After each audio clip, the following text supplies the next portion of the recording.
Another part of Bentley growing up is that she's always been incredibly expressive in her creativity. And I could come up with several examples, but one that sort of stood out to me is, we lived in a house that had, like a lot of southern homes, has this completely useless dining room. The place you'd go through like, 2 times a year, you'd half forget it was even there.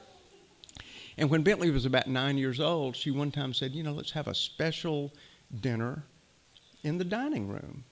And we thought, okay, great. And she was going to set the table, and she did. She set the table. She puts the forks out, and the napkins out, and the plate setting out, and all this stuff. And she's going to make this like special thing in our dining room. And she's doing all this, and Marcia's completely in compliance to have the dinner and stuff. And so when Bentley said it, she put these special found objects. All right. I believe that would be classified as a joyful noise unto the Lord right there. That is so awesome and completely welcome.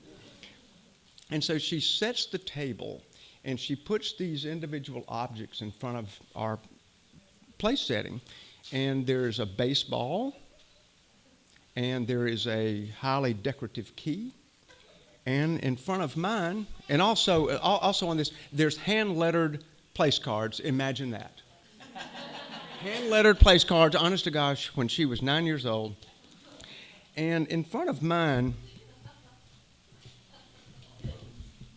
this is still just strange. There was a dismembered Barbie head is sitting at my place. And you were there, weren't you? But so this is sitting at my place. And so when Bentley is explaining, like we're going, oh wow, that's wonderful.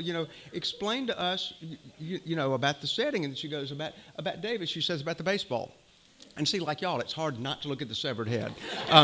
We were sort of like glancing at it, but she goes about the baseball. Yeah, Davis, that's there in front of your place because you're athletic and you work so hard at baseball and you practice so hard and you really do good and you're great at it. And that's the baseball. And we thought, oh, that's cool. So returning, we see Marcia's with this decorative brass skeleton key. And we say, what's with the key? And Bentley goes, because you're the key to this household. You're the key to what's going on. I know, that is an awe. Take a moment, that's an awe right there. It's like you're the key to the home and to the meals and to what all's going on in this house. And we're thinking, well, yeah. But I still got the Barbie head. So we're all kind of looking over, and we're really looking very forward to hearing why this is on my spot. Aren't we, Barb? Yeah. And so we said, what is it with this? And Bentley looks at me and says, to remind you not to work your head off. Yeah, I know. And that's true. And for the next 16 years, that Barbie head stayed on my desk. And I had many people inquire, because it seemed sort of bizarre, first of all, as we're talking business, why do you have a severed Barbie head on your desk? But that lesson from a 9-year-old philosopher got retold.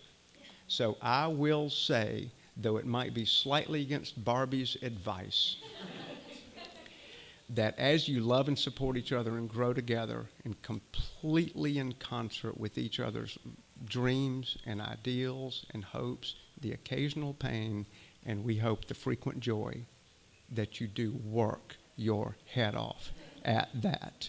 We love you. All right.